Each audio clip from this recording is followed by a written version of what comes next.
How can we increase our gut microbiome? The best, easiest way is with every meal, we have some fermented vegetables.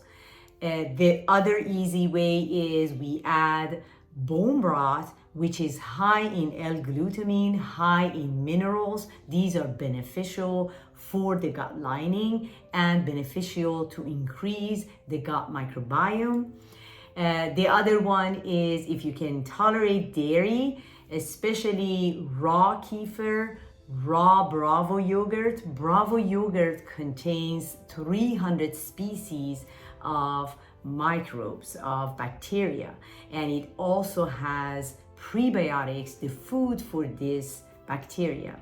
Any probiotic out there on the shelf of the market, you can probably get 5 to 7 max of different species.